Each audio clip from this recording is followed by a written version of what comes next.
Kanalıma hoş geldiniz. Bugün sizlere orkide bakımına dair çok önemli püf noktalardan bahsedeceğim. Eğer orkideleriniz uzun süredir çiçek açmıyorsa ya da çiçek sayısı az ise bu tarz orkideler nasıl çiçeklendirilir? Sizlere detaylarıyla göstereceğim. Ve ikinci olarak eğer orkidelerinizin yaprakları hasta ise, bir böcek varsa ya da orkidenizin kökleri çürüdüyse bu tarz orkideleri yeniden nasıl kurtarabiliriz? Birazdan sizlere anlatacağım. Sonbaharda Tüm püf noktalarıyla çiçeklendirebilirsiniz. orkidelerinizi kurtarabilir ve hemen birinci yöntemimizden başlayalım. Orkidelerde böceklenme ve hastalık problemleri varsa bunun için sarımsak kullanabilirsiniz. Ben bugün orkideleri kurtarmak için sarımsak kullanacağım. 2 diş sarımsak yeterli ve bu sarımsakları ince ince küçük dilimlere ayıracağım. Sarımsak içerisindeki yüksek antioksidan özelliği sayesinde eğer orkidelerinizde böceklenme, hastalık problemleri varsa mutlaka kullanmanızı tavsiye ederim. Düzenli aralıklarla eğer kullanırsanız özellikle orkidelerinizdeki böcek ve hastalıklardan kurtulabilirsiniz.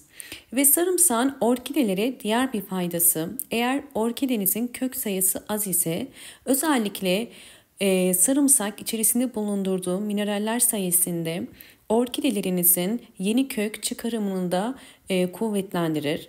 2 diş sarımsağı küçük parçalara doğradım. Bakın elimdeki kavanoz 720 mililitrelik bir kavanoz. Bu kavanozun içerisine doğradığım sarımsakları koyuyorum. Ve daha sonra kavanozun içerisine su koyacağım. Bu kadar su koydum. Yani toplamda 700 mililitre kadar su koymuş olduk. Ve içerisine bal ekliyorum. Sadece bir çay kaşığı kadar bakın balı hazırlamış olduğum sarımsaklı suyun içerisine koyup karıştıracağım. Özellikle bal prebiyotiktir ve içerisinde birçok B vitamini ve mineraller vardır. Sarımsak ile birleştiği zaman güçlü bir antioksidan olur ve özellikle orkidelerinizde kök çürümeleri, hastalık ve böceklerin önüne geçerek sağlıklı yaprakların ve sağlıklı köklerin çıkmasına yardımcı olur. Bu karışımı 24 saat serin bir yerde bekletiyoruz.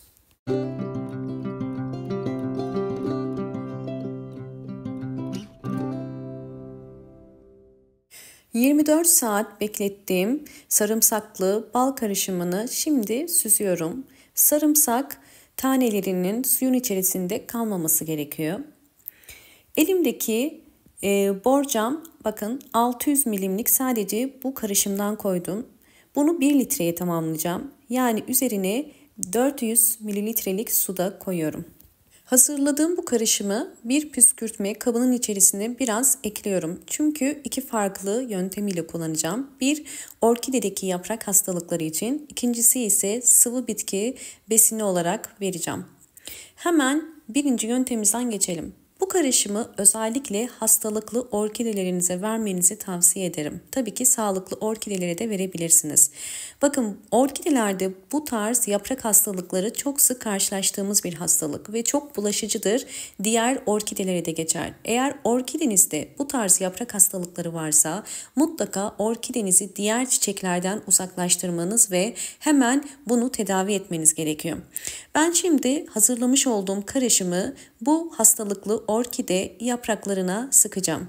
Bunu hiçbir şekilde kurutmuyoruz bakın. Bu şekilde hem yaprakların üst kısmına hem de alt kısmına sıkacağım.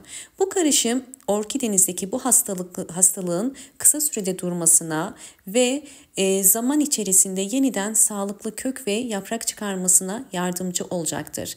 Bu tarz hastalıklı yapraklara haftada bir kere sıkmanız gerekiyor ve bu şekilde güneşlendirmeniz gerekiyor. Bakın sıktıktan sonra özellikle bol havadar ve güneş alan bir yere koymanız çok faydalı olacaktır. Çünkü kendi kendini bu karışımlı su ile kuracaktır. Böcekler bu tarz sarımsaklı su gibi güçlü antioksidan içeren karışımlarla maruz kaldıkları zaman kaçarlar ve zaman içerisinde nefes alamayıp ölürler. Bu da orkidenizdeki hastalığın durmasını sağlar. Evet bakın elimde bu şekilde hiçbir yaprağı olmayan bir orkide var. Sizlere köklerini de göstermek istiyorum. Birçok kökü de çürümüş. Daha önce sizlere hiç yaprağı olmayan orkideleri nasıl kurtardığımı birçok video ile gösterdim. Şimdi bu orkidemizi de kurtarmak için yine bu karışımı kullanıyorum. Orkidemizin yeni yaprak ve çürüyen kökleriyle beraber bu çürümelerin durup yeni bir kök çıkarabilmesi için de bu karışımı bakın yine aynı şekilde kullanıyorum. Bu orkideyi ayda bir kere bu karışımı verebilirsiniz ve bol ışık alan bir yerde bekletmelisiniz. Üçüncü metot olarak özellikle çiçek açmayan orkidelerde yeniden çiçek açabilmesi için ayda bir kere 5 yemek kaşığı kadar her bir saksıya bu karışımdan veriyoruz. Daha sık vermenize gerek yok. Ayda bir kere vermeniz bol bol çiçek açmasına yardımcı olur. Ve bu orkidelerimin aylar içerisindeki gelişimlerini sizlerle paylaşacağım.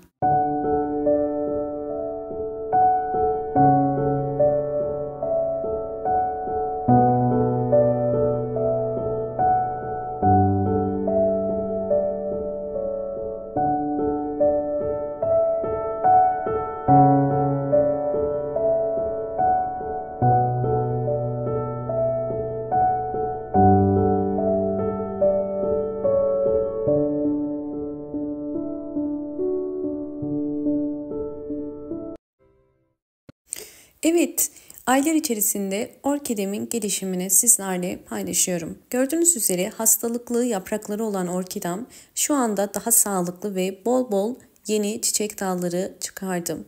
Bir orkidenin bu şekilde gelişim göstermesi en az 6 ayı bulur. Bu şekilde çiçeklenmesi.